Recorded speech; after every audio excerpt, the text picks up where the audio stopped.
FNW Game Club, Episode 7.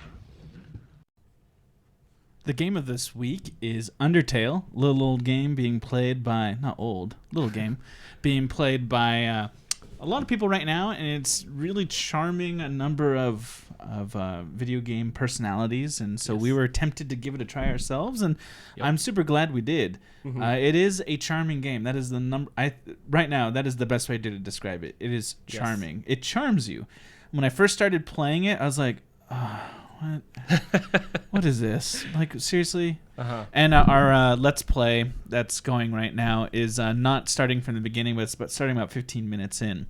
Okay. But when it first started, I was like, oh, man, Jose, why are you making me play this game? Like, seriously, why are we playing this game? But the more I played it, and the more I got into the writing and some of the twists with how the fighting works in the game, and just some of the tidbits that are laid throughout the world for you. Yep. It charms you. It is a magical, magical game. Now, and great puzzles too, by the way. Yeah. Now, Jose, had you played it before we did this week? I played it a little bit. I had to stop for a while because life got busy. But yeah. So, when you said, "Hey, James, Chris, let's do Undertale," why? Why did you say that?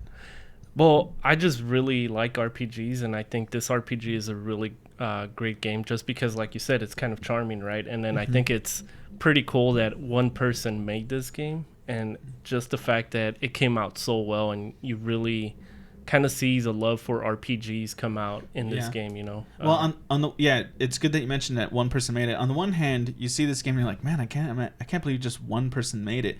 But then as you play it, you realize this is so cohesive. This is one vision seen all the way through. There's so many little things that are tied together so closely that you have no idea they're gonna be tied together. And it just shows that there's great vision from beginning to end, which I really appreciate. We should probably explain exactly what it is. So it feels like an old school RPG, the kind of RPG you might have played on the NES.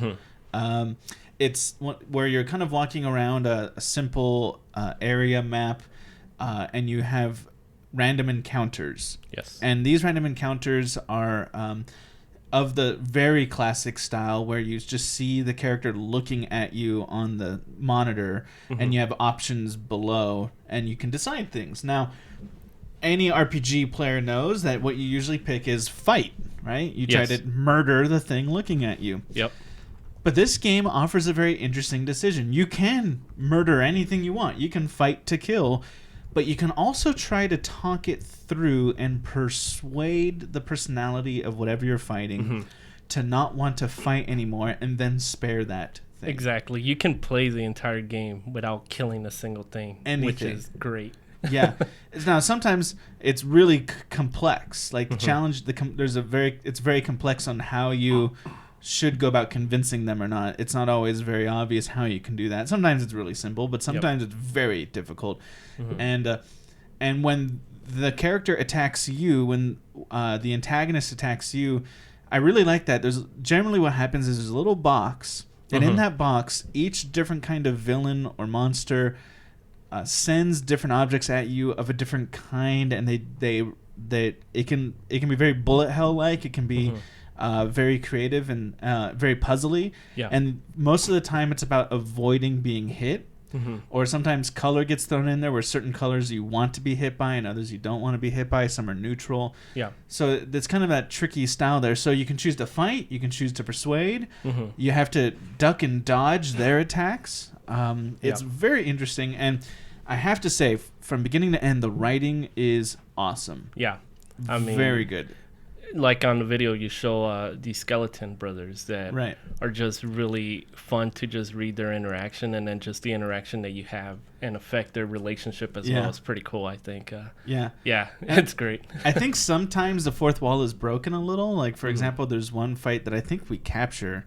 I'm not sure if it was before the video capture or during, but you fight a thing, and what you have to do to persuade it is you have to, first of all, get it to tell a joke, and then laugh at that joke. And then it says, see, Dad was wrong. I can make it in in writing humor.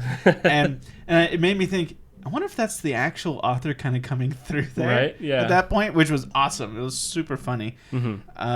Another thing that's interesting is whether you kill something or don't kill something, actually matters quite a bit. It really alters a lot of things, both during the playthrough and where the game goes by the end. Yeah. That there's a total pacifist route where you literally kill not a single thing from beginning to end, and that takes the game and the story in a certain direction. Yeah. There's the opposite of that, which is the genocide. It's the warpath. Murder every single thing you come in contact with. And it takes the story in a completely different direction with a completely different goal and even ending boss. Completely different. And then there's kind of the middle of the road where you react to the situation where you kill when you feel like that's best and when you don't kill when you can avoid it, right? And that's a third path in the whole game with a completely different like story kind of development there. Yeah. And that's very intriguing. A lot of the people that I had listened to talk about the game before I ever played it had just said that they killed a lot of things. And looking into it and playing a game where I did my best to avoid killing things, I know from their comments like how different their game turned out than how mine is turning out. And I haven't beat it yet. I'm about 75% through the game. Okay. Yeah. But I read some stuff to kind of just cue me in on where it heads, so I'd be good for the video this morning. And like the beginning of the story or the introduction to the game, you kind of encounter this motherly figure, right? Right. And how you interact with her towards the end of that introduction kind of also impacts, and you can't go back and change that as well, which is really cool, I think. Yeah, and when I first played through the game, I didn't know what to make of that scene. I didn't realize I could be 100% passive. I thought it was just something that you could do sometimes. And so I did not play that scene out the way that I wish I had now. Yeah. I can't. And for the playthrough, it happens before the video. For the playthrough, I did it the way I wanted to, and now I feel really terrible about my real game that I have going on my computer. But I'm also not going to play through all that game again, not just to change that decision. Yeah.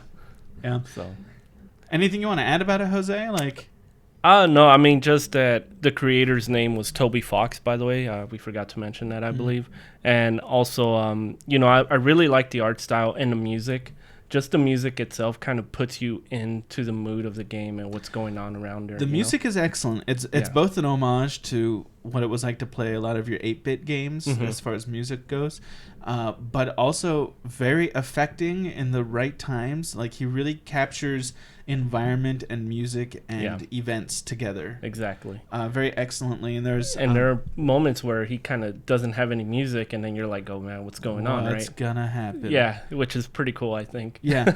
There's a lot of moments where he really plays with your expectations. Like, there's a certain scene when you're walking down a path and you're surrounded by water on both sides of you as you go down a straight path, and then tentacles start to come up and freak you out, and then he plays with that a bit, and it turns out really funny. I don't know if you got that far. No, I didn't get that far. It's really funny. I remember laughing out loud on that one. And there's just enough puzzles and fighting to keep you you interested and engaged, but for the most part, not too difficult to frustrate you. Like, you can solve anything in a minute or 30 seconds. There was maybe one or two fights where it was a true challenge, but even then, it only took maybe one or two tries to figure it out and get through it. So high praise for this one. It's not for everybody. I mean, it comes down to this: you either have to be really into old school RPGs, and then what you'll do is you'll find you like the quirkiness of this kind of RPG. Exactly. Yeah. Or you have to be into a quirky narrative. You have to be into just great writing. Yeah. Where gameplay can be secondary to that, and secondary to just the creativity of what's being put forth here. Yeah. In that case, you're also solid for this game. But there's probably nobody else. Like, I can't imagine somebody who's like all about Call of Duty and only Call of Duty, or plays FIFA every year, just playing this game and liking it. It's just not going to work out. Yeah.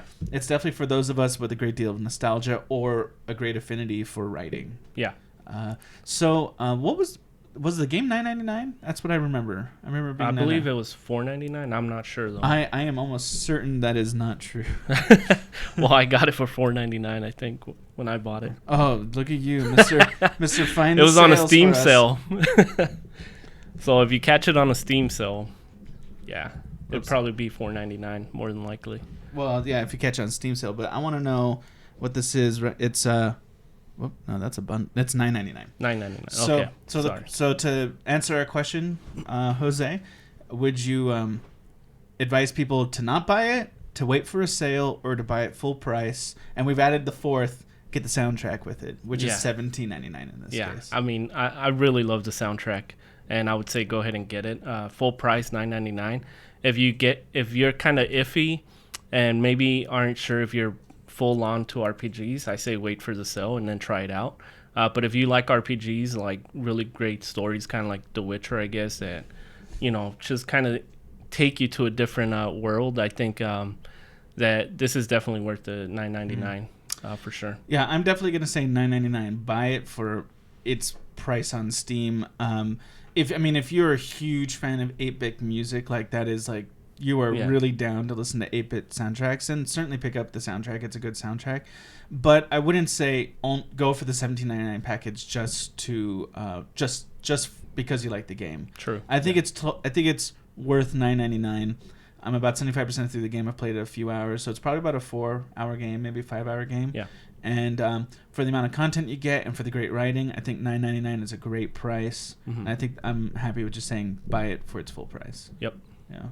Well, I think that's it. Thanks for joining us for Game Club. Next week, you can look out for us playing the early access version of We Happy Few. Nice. I'm excited because I love BioShock, and BioShock the collection recently was released. Yes. I haven't jumped on that yet. I own it, but I haven't played it.